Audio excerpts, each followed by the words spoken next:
The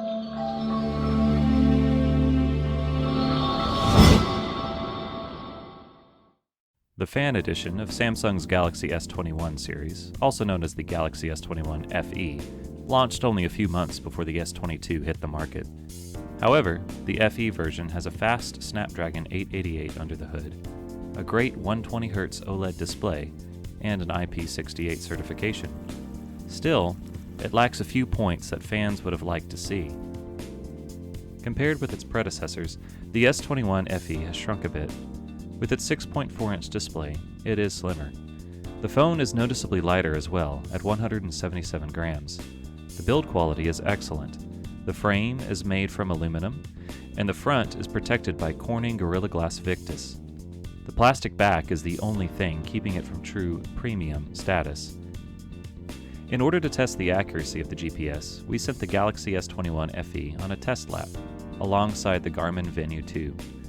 The total deviation is only about 50 meters on the entire 10-kilometer route. Outdoors or indoors, the connection works quickly and reliably.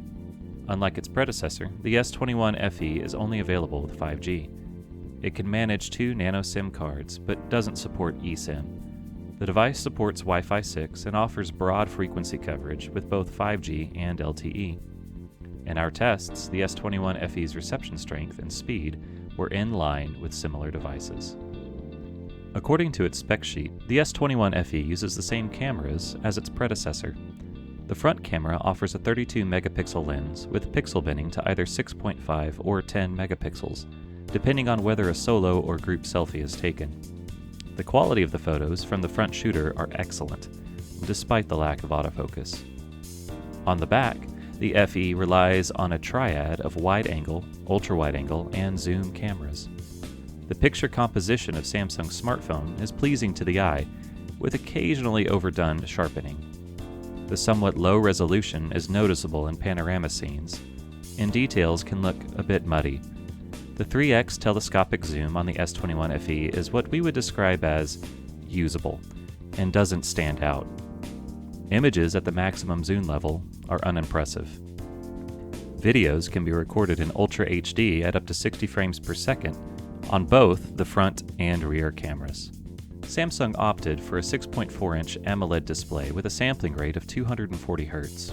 Inputs are perfectly recognized and precisely registered. The screen's resolution is slightly lower than the S20 FE's, but the maximum brightness is higher, with a peak of 1044 nits. Minimum brightness gets as low as 1.66 nits. The maximum refresh rate of the display is 120 Hz, but unlike the S22 series, it is not adaptive. The refresh rate can be downclocked to 60 Hz manually via the settings. We notice screen flickering at a frequency of 247.5 Hz due to PWM. The brighter the panel gets, the more even this flicker becomes, so complaints should be limited. The display convinces with a very natural color reproduction in the natural profile, though the vivid color profile is a bit too saturated for our tastes. Samsung does not use its own Exynos processor in the S21 FE, but opts instead for a Qualcomm SoC. The top model from 2021, the Snapdragon 888, beats at the heart of the phone, along with 6 GB of RAM.